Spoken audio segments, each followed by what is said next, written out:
Alors bonjour à toutes et à tous, bienvenue sur dailyfx.fr, le Good Morning Euro-Dollar. Nous sommes le lundi 2 novembre 2015. Je pense que le son fonctionne normalement. Simplement confirmez-les-moi parce que vendredi dernier, lors de la conférence mensuelle, j'utilisais un micro. Donc voilà, peut-être qu'il y a des petits ajustements à nouveau à faire, n'hésitez pas à me le dire. L'avertissement sur les risques liés au trading et un certain nombre de choses à voir ensemble. Tout d'abord la newsletter dailyfx France. Alors elle est sous vos yeux, cette newsletter. Je vous ai mis le lien dans le chat. Je l'ouvre avec vous et on regarde de quoi il s'agit. Le principe, c'est que vous pouvez y accéder gratuitement et dans le forum. Elle concerne la semaine. Vous avez un peu le positionnement de toutes nos équipes en Europe. Alors, le principe, c'est quoi lorsque vous avez par exemple le tableau avec le consensus des analystes? Considérez que c'est une anticipation à horizon fin de semaine. C'est-à-dire concrètement, si par exemple vous disiez, je ne sais pas, euro-dollar haussier ou euro-dollar baissier ou DAX haussier, ça signifie qu'entre le cours de maintenant et la fin de semaine, ce sera plutôt entre le cours de vendredi dernier pardon, et vendredi en fin de semaine, il y aura une tendance haussière. Alors après, bien sûr, qu'est-ce qui va se passer entre les deux? Là, c'est par contre l'incertitude. C'est toujours un peu la limite d'un consensus. Donc, vous avez des choses que Sylvain vient de vous présenter, notamment le graphique de l'USD-Yen. Pourquoi l'USD-Yen? Je vais revenir moi sur le calendrier économique. Mais cette semaine, c'est l'emploi américain. D'ailleurs, moi j'estime qu'il y a quatre gros thèmes fondamentaux pour le marché actuellement. Deux que vous connaissez par cœur, la Banque Centrale Européenne, la Réserve Fédérale des États-Unis, comme d'habitude, et ce depuis des années. Et à plus court terme, l'emploi US. Pourquoi? Parce que rappelez-vous les chiffres du mois de septembre décevants. Et la semaine dernière, la Fed qui dit que bah non, elle s'en inquiète pas, c'est rien du tout. Elle était même optimiste sur le contexte mondial, la Chine, la Fed. Et donc ce quatrième thème, la Chine. La Chine, perspective de l'activité économique. La nuit dernière, publication des indices PMI manufacturiers. Le chiffre non officiel est bon, celui qui est proposé par la Caixin, qui ressort à 48,3, avec une forte progression des anticipations de commandes industrielles. Bon, voilà, ça peut être aussi important. Et au contraire, celui qui est proposé par le gouvernement chinois, qui s'établit légèrement en dessous du niveau des 50, à 49,8. Donc au final, je pense que ce matin, ces deux PMI se neutralisent. Un est positif, l'autre est négatif. Donc ils se neutralisent. Alors ce lundi verra d'ailleurs la publication des indices PMI en lecture finale pour toutes les grandes zones économiques, donc la zone euro, les États-Unis. Cet après-midi, je me concentrerai d'ailleurs avec vous sur l'indice ISM manufacturier aux États-Unis. Je vous rappelle que les États-Unis sont passés à l'heure d'hiver comme nous, donc Wall Street ouvre à nouveau à 15h30. Il n'y aura plus de décalage. Vous avez le calendrier économique important, macroéconomique donc de la semaine, comme d'habitude. On va dire trois catégories. Les entreprises, la macro fondamentale, la conjoncture économique, quoi, et la politique monétaire. Du côté de la politique monétaire, la décision de taux de la Banque centrale d'Australie. Ça, c'est la nuit prochaine. Il y a aussi la décision de taux de la Banque d'Angleterre. Donc, du côté de la politique monétaire, le dollar australien, la livre sterling. Du côté de la macro, les indices PMI. Mais surtout, bien sûr, du côté de la macro, l'emploi américain. Cette semaine, deux rapports traitent de l'emploi américain. Le rapport ADP, l'enquête ADP, qui porte sur 18% de la population active aux États-Unis, qui est attendue le 4 novembre, mercredi donc. Et enfin, le rapport NFP, le rapport officiel sur le marché du travail aux États-Unis au mois d'octobre, qui sera publié vendredi 6. C'est le rapport décisif, puisque la Réserve fédérale des États-Unis a presque dit tel quel que s'il était bon ce rapport, elle relevait ses taux le 16 décembre prochain. Donc tous ces thèmes fondamentaux communiquent les uns avec les autres, la BCE, l'emploi US, perspective de l'activité économique en Chine, les indicateurs avancés, la Fed, tous ces thèmes, je dirais, s'alimentent les uns avec les autres. Donc le calendrier, vous l'avez sous les yeux. Et aujourd'hui, nous suivrons donc essentiellement l'estimation, enfin la lecture finale des indices PMI au sein de la zone euro et aux États-Unis, avant de se concentrer la nuit prochaine sur la décision de taux de la Banque de réserve d'Australie. J'aurai l'occasion de faire un tour d'horizon des paires en dollars australiens, notamment dans le morning meeting.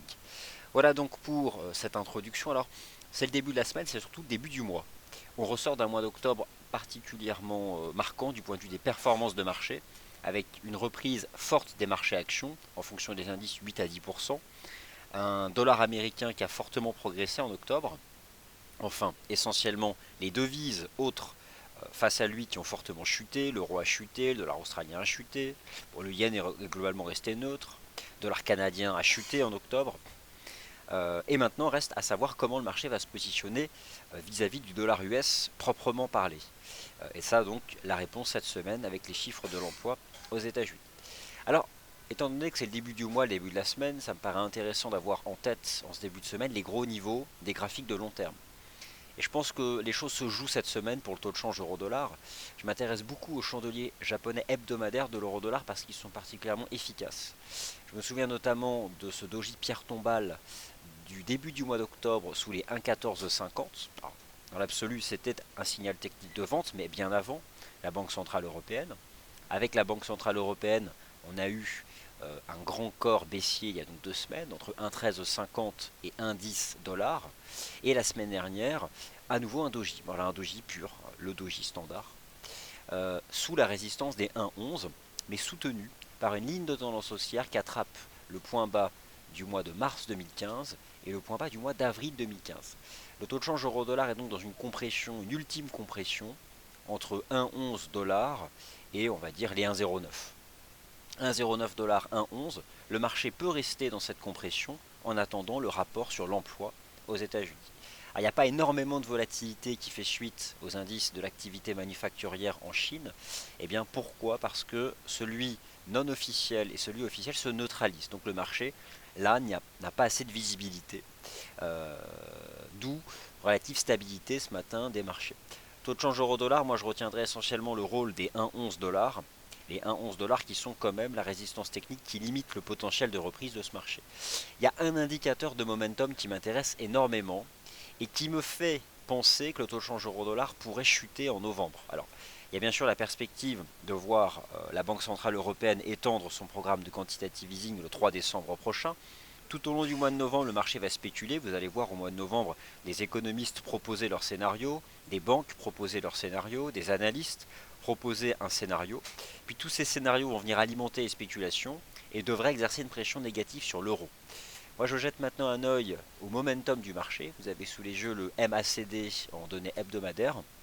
Alors, il y avait déjà une divergence baissière sur l'histogramme du MACD, l'histogramme qui représente l'écart entre la ligne de MACD et sa moyenne mobile. Et puis surtout, donc, le marché est revenu au contact du niveau de 0, alors ce qui signifie que tant que la courbe se maintient sous 0, la moyenne mobile courte se situe en dessous de la moyenne mobile longue. Donc ça, c'est un alignement typiquement baissier. Et surtout, la ligne de MACD est en train de croiser à la baisse sa moyenne mobile sous le niveau des 0. Alors, il y a, du point de vue, je dirais, des graphiques de moyen long terme, toujours ce risque de voir l'euro-dollar baisser. Que peut-il se passer cette semaine? J'attends globalement une relative stabilité du taux de change euro-dollar entre 1,10 et 1,11 avant le niveau de mercredi. Alors entre 1,0950 et 1,11 il peut se passer un peu, il peut y avoir du bruit en attendant cette enquête ADP et ce rapport NFP. Mais j'ai le sentiment qu'au fond c'est vraiment le niveau des 1,11 qu'il faut retenir. D'ailleurs le chandelier de la semaine dernière a effectué en fait un pullback sur le niveau des 1,11. On est maintenant dans cette compression et le risque quand même, je pense, c'est d'en sortir par le bas. Alors, les paires de devises majeures, je vous rappelle que vous assistez à l'émission Good Morning Euro-Dollar, donc je n'évoquerai pas là les indices boursiers, j'en parlerai largement dans le Morning Meeting, comptez sur moi dans le Morning Meeting, je vous montrerai des graphiques en données hebdomadaires, et notamment le graphique en données hebdomadaires du DAX et de l'Eurostoxx 50, pour vraiment prendre un peu de recul. Après, je dirais ces 2 beaux mois, on vient quand même de vivre 2 mois particulièrement haussiers, et là le marché, il est tout stable, tout en haut mais stable. Alors est-ce que cela préfigure une nouvelle impulsion? On verra. Ça j'en parlerai tout à l'heure. Autre graphique qui m'intéresse en données hebdomadaires, c'est celui du taux de change USD-Yen. Alors l'USD-Yen a fait quelque chose, en novembre pas grand chose, hormis la tenue des 119 yens. Moi j'ai quand même le sentiment que tant que l'USD-Yen tient les 119, ce marché peut progresser. Alors, revenons quand même sur la Banque Centrale du Japon qui n'a pas étendu son programme de quantitative easing la semaine dernière. Elle ne l'a pas étendu parce qu'elle reste pour le moment convaincue qu'elle peut atteindre son objectif d'inflation à 2% dans les temps. Les temps, c'est elle qui les a fixés, c'est l'horizon 2017. Bon. Alors, ce qui limite forcément la dépréciation du yen du point de vue de la politique monétaire. Par contre, ce qui entraîne toujours une dépréciation du yen, ou en tout cas ce qui limite son appréciation, c'est globalement l'attrait pour le risque qui s'est manifesté au mois d'octobre. Alors pour le moment, le taux de change USD-Yen, eh bien, sur le très court terme, réagit pour l'instant favorablement sur un support à 120 yens. Et on peut avoir le sentiment que ce marché pourrait progresser cette semaine en direction des 121,50. Alors toujours sur les graphiques de long terme, je vais vous montrer ici l'AUD-USD en données mensuelles. Bon bah écoutez, en données mensuelles, il y a une tendance baissière quand même qui se poursuit. Sur les graphiques de long terme, ce qui avait vraiment donné le signal de vente, c'était la cassure mensuelle du mois de juillet, lorsque le marché a cassé les 0,75. On se stabilise malgré tout sur un niveau en mensuel à 0,7050 $. Mais moi j'ai quand même le sentiment que le taux de change AUD-USD pourrait petit à petit continuer de se replier en direction des 0,63 $. Alors le dollar australien forcément c'est la première monnaie qui est concernée par le calendrier monétaire. Calendrier monétaire qui est important cette semaine. En données hebdomadaires, bon bah écoutez, on a toujours ce canal de baisse. Le marché reste pour l'instant en son sein. Le risque, je dirais, pour le taux de change AUD-USD serait de briser cette petite ligne de tendance qui attrape tous les bas de marché depuis le mois de septembre dernier et qui ferait finalement rester l'OSCI dans son canal de baisse de moyen long terme. Alors, est-ce que la Banque centrale d'Australie va réagir aux 6 baisses de taux de la Banque populaire de Chine? Et surtout, est-ce que la Banque centrale d'Australie va réagir aux chiffres de l'inflation en Australie qui ont été publiés en début de semaine dernière et qui étaient très mauvais, rappelez-vous? Pour le moment, le marché n'envisage pas la nuit prochaine une baisse des taux de la RBA qui s'établissent pour le moment à 2%. Donc, statu quo, mais malgré tout, tant que ce marché se maintient dans ce canal de baisse, un biais plutôt négatif, enfin dans le sens de la tendance. Alors, que dire sur le taux de change USD-CAD? Un mois... alors, on a eu un beau mois, une belle deuxième semaine d'octobre lorsque le marché s'est repris sur 1,2834 pour deux raisons. Tout d'abord, il y avait eu le rapport de la politique monétaire de la Banque centrale du Canada qui a exercé une pression baissière sur le CAD. Le pétrole a tenté de casser du support, mais finalement il les a tenus. Le pétrole tient quand même le choc. Alors le fait que le pétrole tienne le choc, ça a quand même limité la baisse du CAD. Ce qu'il a fait la semaine dernière, c'est pas évident de comprendre. Est-ce qu'on a simplement retracé cette belle deuxième semaine du mois d'octobre? Honnêtement, je serais un peu plus neutre sur le court terme, sur le taux de change USD-CAD. J'ai moins de visibilité sur l'USD-CAD, sur ces graphiques hebdomadaires, que sur l'USD-Yen, ou encore le taux de change euro-dollar, ou encore le taux de change USD-CHF. Alors ce qui est important avec le taux de change USD-CHF, c'est qu'on peut le considérer comme une version, c'est pas tout à fait vrai, c'est pas pur, hein, mais une version inversée du taux de change euro-dollar, parce que la Banque nationale suisse a tendance à réagir agressivement à ce que fait la Banque centrale européenne. La semaine dernière a été positive sur le taux de change USD-CHF, et j'ai toujours ce sentiment que l'USD-CHF peut rejoindre la parité. Sur le court terme, il est globalement attentiste là en début de semaine, mais d'un point de vue des chandeliers hebdomadaires, j'ai le sentiment que la semaine dernière, on a réalisé quand même des cassures haussières qui peuvent mener ce marché un peu plus haut. Alors maintenant le NZD-USD, les chiffres de l'emploi sont publiés demain à 22h45. En données hebdomadaires, je suis beaucoup plus mal à l'aise à vouloir chercher des ventes sur le NZD-USD, en tout cas d'un point de vue du timing. Tant que ce marché tient les 0,67 $, et il les a tenus la semaine dernière en données hebdomadaires, c'est pas évident. Alors, à un moment ou à un autre, je pense qu'on pourra rebaisser, mais entre 0,67 et 0,69, eh bien, je n'ai pas abandonné l'opinion neutre. Et enfin, un donné hebdomadaire, le câble, bah écoutez, là c'est un vrai range, même un gros triangle qui se forme progressivement entre 1,5170 et maintenant les 1,57 $. Et là, on est en plein dedans. Alors, sans surprise, le GBP-USD, bon, bah, vous le savez, hein, c'est la confrontation entre les deux monnaies fortes sur le marché d'échange. Les deux seuls pour lesquels le marché envisage quelque chose d'autre que l'extension des mesures accommodantes. Alors forcément, lorsqu'on les rassemble au sein d'un taux de change, ça fait un range, et un range qui dure sur le GBP-USD quand même depuis le mois de mai 2015, entre 1,50 et 1,70 $ et 1,58. Et là, on est clairement au milieu de nulle part, enfin en tout cas, du point de vue de ces graphiques en données hebdomadaires.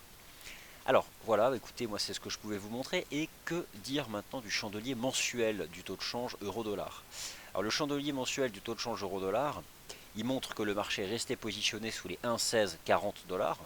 Alors les 1,1640 $ qui avaient été testés ici en août 2015, il ne nous apprend pas grand-chose, le chandelier mensuel du taux de change euro-dollar.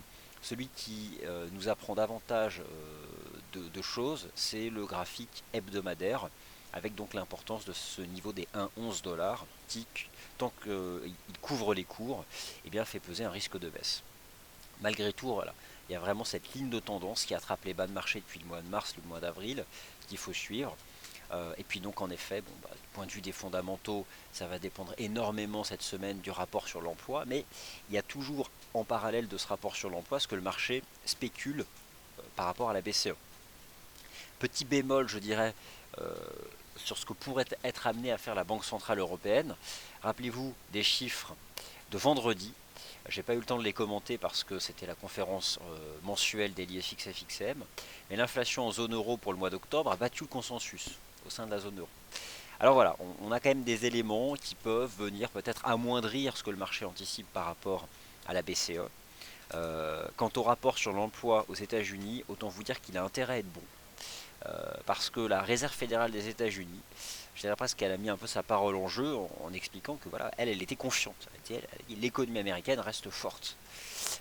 Les chiffres du mois de septembre sont une transition, sont transitoires, pardon. Alors autant vous dire que si les chiffres du mois d'octobre déçoivent, là c'est sa lecture économique qui peut être remise en cause, et ça le marché n'aimera pas perdre un peu de confiance dans la capacité de la Fed à avoir une lecture macroéconomique juste. Voilà, bah écoutez, moi c'est ce que je pouvais vous dire pour l'instant sur tous ces éléments. Globalement, l'attrait pour le risque reste en place sur les marchés, malgré ce mois d'octobre favorable. Le mois d'octobre a été quand même concerné par... On peut se poser la question pourquoi tous les indices boursiers ont fortement progressé en octobre. Bah, malheureusement, l'explication elle est toute simple et c'est celle qu'on connaît depuis 2011. C'est cette conjonction de politique monétaire accommodante. Je crois qu'en octobre, 4 ou 5 banques centrales ont soit baissé leur taux, soit étendu leur programme de quantitative easing. Donc ces bons vieux mécanismes de fonctionnement des investisseurs qui se positionnent sur le risque quand les banques centrales développent leur politique monétaire accommodante, eh bien c'est à nouveau donc illustré au mois d'octobre. euh, au mois d'octobre. Voilà, bah écoutez, c'était donc l'introduction que je pouvais vous proposer dans ce Good Morning Euro Dollar pour suivre la semaine. Dans le morning meeting, je reviendrai maintenant sur des graphiques intraday et notamment sur les paires majeures, mais globalement tous les actifs financiers.